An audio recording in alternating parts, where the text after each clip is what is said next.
Good evening, everyone hand with fingers splayed, and welcome to Face, the space where opinions meet with respect and sincerity.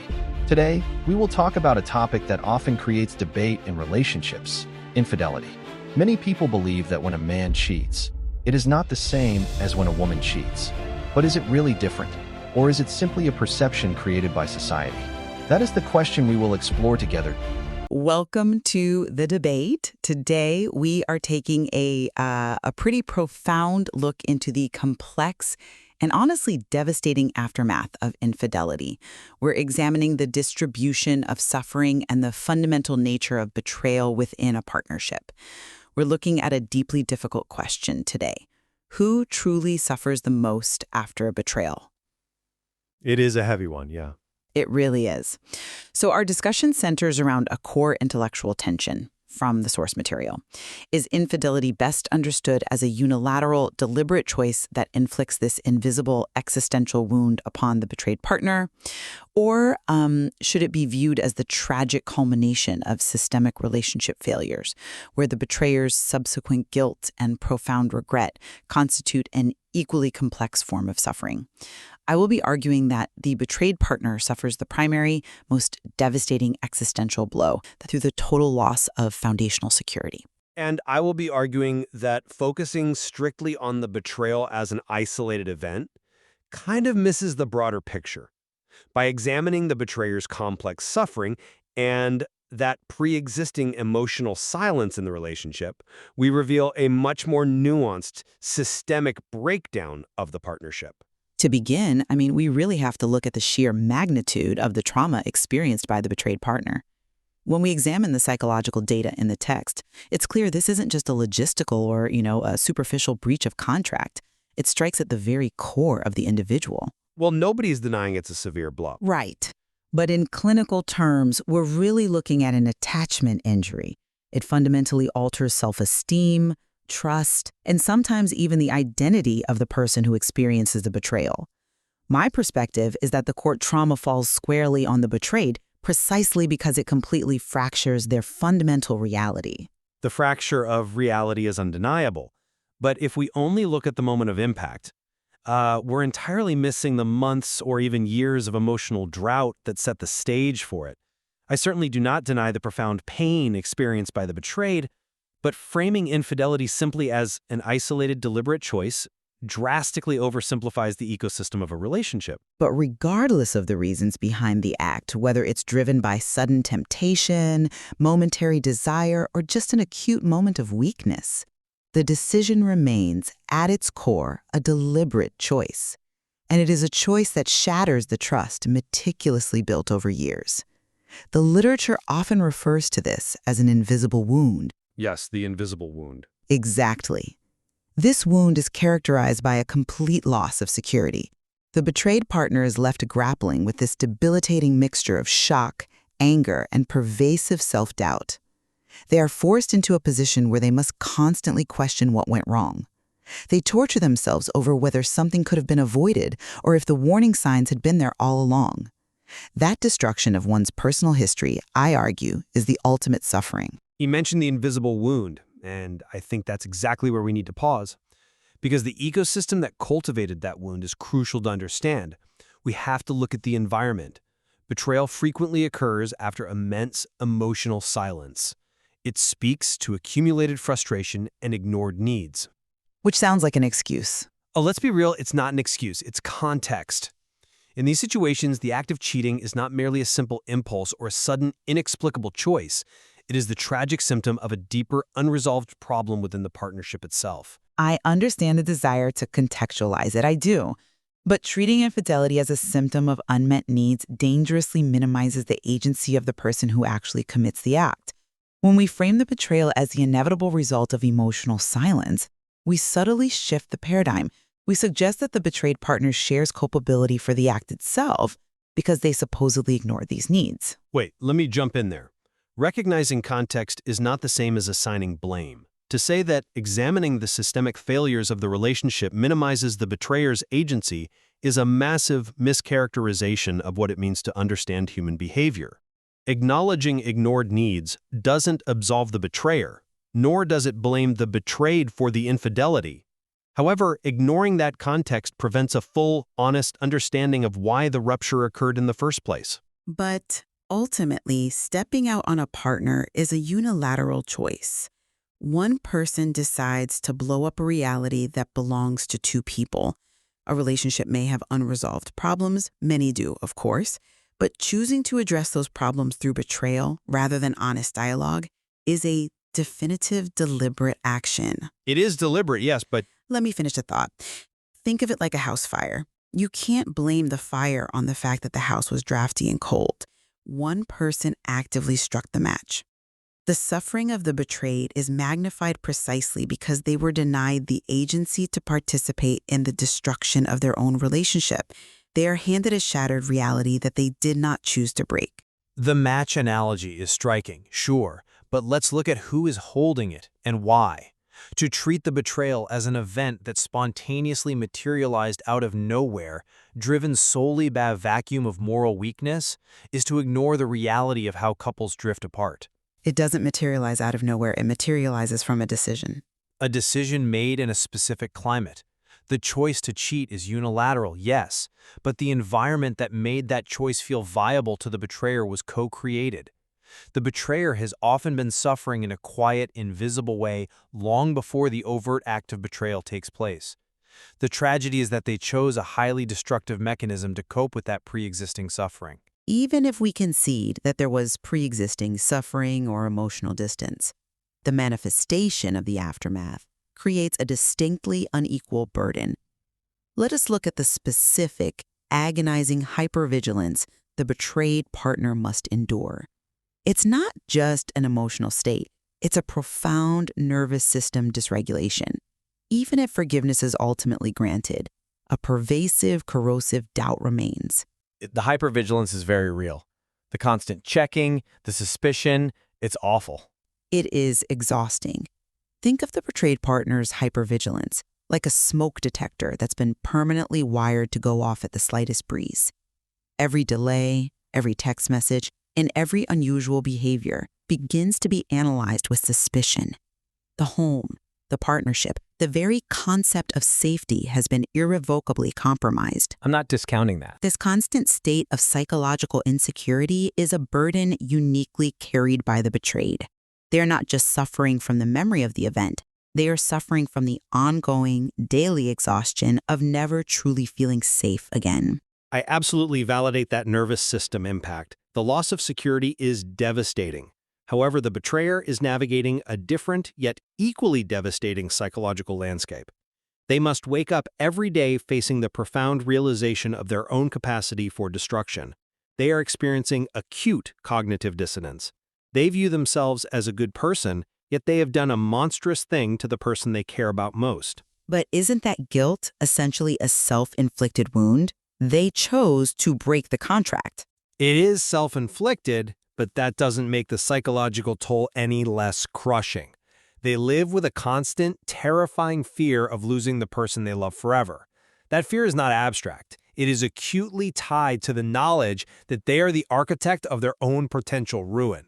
Furthermore, the betrayer must carry the survival of the relationship squarely on their shoulders through profound guilt. As they should. Yes, as they should, but imagine the weight of that.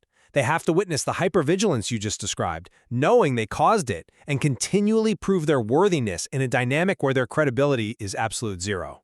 I struggle to equate those two experiences, I really do. The betrayed partner is dealing with retrospective falsification. They are looking back at their entire relationship and asking, was any of it real? Was he actually at work that day? Was she really out with her friends? That unravels a person's sanity. It causes massive confusion, true.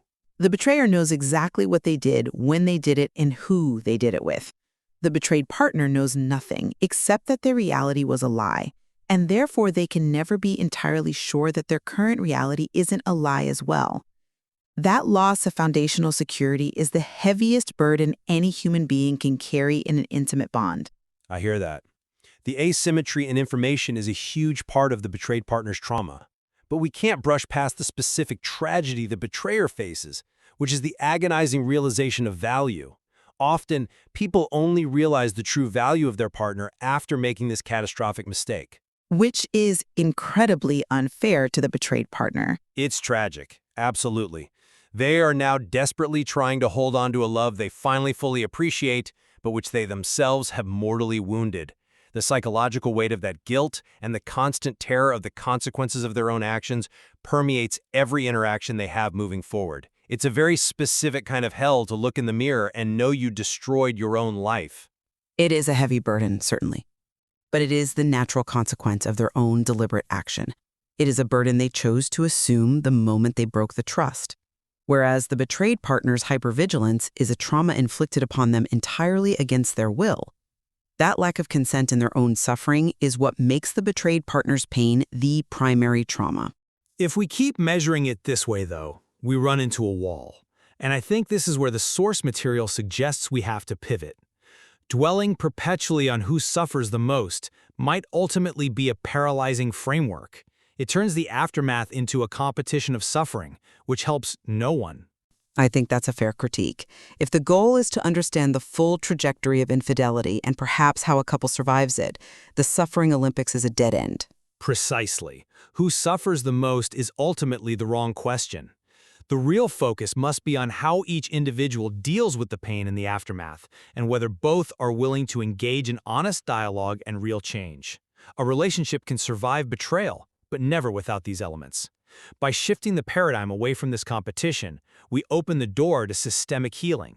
What does that systemic healing actually look like, practically speaking? It means both parties have to step out of their respective corners. If the betrayer is trapped in a spiral of self-flagellating guilt, and the betrayed is trapped in a fortress of suspicion, the relationship simply dies.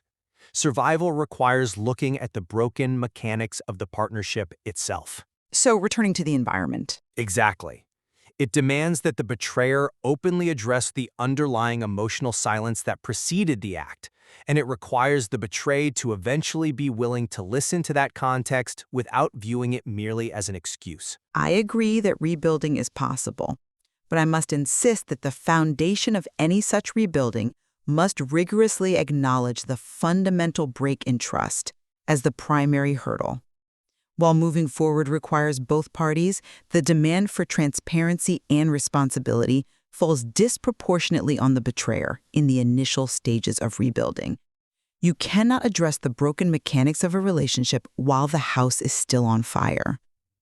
I agree. The fire has to be put out first. The betrayer has to be the one holding the hose. Exactly. The honest dialogue and real change cannot begin until the betrayer takes absolute ownership of the invisible wound they inflicted. Surviving this requires immense transparency. This means the betrayer must willingly submit to the hypervigilance of the betrayed for a time, providing the reassurance needed to rebuild the shattered reality. Sharing passwords, answering repetitive questions, providing constant location updates. That's a steep toll. It is, but both sides must commit, and the rebuilding process is intrinsically asymmetrical because the destruction was asymmetrical. The betrayer broke the contract. The betrayer must do the heavy lifting to draft the new one, offering total transparency to counteract the suspicion that now colors every delay and every message. I don't disagree that the betrayer must take primary responsibility for transparency. Naturally, the burden of proof lies with the one who broke the trust. But I have a serious concern with the model you're describing if it becomes permanent. You're describing a police state. In the beginning, a police state might be the only way the betrayed partner feels safe enough to stay in the room. In the beginning, yes. But I would argue that the real change required for true survival is a mandate for both partners. If the underlying issues, the months or years of emotional silence, the accumulated frustration, the distance, are ignored in the rebuilding process, then the transparency is just a Band-Aid over a still infected wound. It's just symptom management. A necessary Band-Aid, though. Sure, but the betrayed partner, once the initial shock and anger have been processed, must also commit to real change regarding how the relationship functions on a communicative level. That is a very difficult transition to make. Asking the person who is deeply wounded to eventually look at their own role in the preceding distance requires an extraordinary level of emotional maturity. It does. But it's the only way forward. The rebuilding phase is an opportunity to construct a completely new relationship that does not suffer from the ignored needs of the past. If the focus remains solely on the betrayer's penance, the relationship might survive on paper, but it will not thrive. It will simply remain that police state. True survival requires a joint confrontation of the uncomfortable truths that existed both before and after the betrayal. The betrayer has to own the devastating choice they made, and the betrayed eventually has to own the climate of the relationship prior to that choice. The danger there is the timeline. If the betrayer attempts to bring up the pre-existing emotional silence too early, it feels like blame shifting. It sounds like, I only cheated because you were distant. That immediately invalidates the trauma of the betrayed and shuts down the healing process entirely. The sequence of rebuilding is fragile.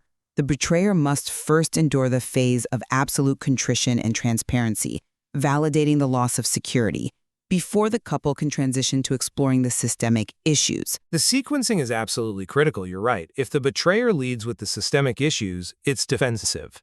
It's an attempt to mitigate their own cognitive dissonance and guilt by sharing the blame.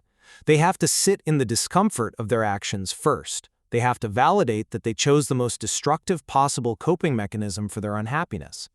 But my point is that the final destination of healing cannot just be perpetual contrition. The final destination has to be a mutual understanding of the entire ecosystem. Which brings us back to the sheer complexity of this kind of suffering. It isn't just one wound. It's a series of overlapping injuries. The betrayed partner suffers the trauma of the act, the loss of their history, and the grueling exhaustion of hypervigilance. The betrayer suffers the moral injury of their own actions, the terror of loss, and the heavy burden of trying to resurrect a trust they themselves killed. And both are suffering from the loss of the relationship as it once was. That ambiguous loss is profound. The old marriage or the old partnership is dead. They are mourning something that is gone, even if they are still sitting across the table from each other. To synthesize our lines of thought, we have traversed a highly complex landscape today. My position remains that the primary, most devastating suffering is borne by the betrayed partner. It is a catastrophic loss of security, identity, and trust, resulting in an invisible wound that rewires their very nervous system. They must navigate a reality where their self-esteem is damaged and their daily life is plagued by doubt, analyzing every unusual behavior. I maintain that regardless of the preceding relationship dynamics, the act of infidelity is a unilateral, deliberate choice that places an involuntary and agonizing burden squarely on the shoulders of the betrayed. And my stance remains that while the pain of the betrayed is undeniable, we fail to fully grasp the anatomy of infidelity if we ignore the systemic context and the profound suffering of the betrayer. Betrayal rarely happens in a vacuum. It often follows extended periods of emotional silence and unmet needs. Furthermore, the betrayer is left to navigate a crushing landscape of guilt, deep regret, and the constant fear of losing their partner, a partner whose true value they tragically only recognize in the wake of their own destructive mistake.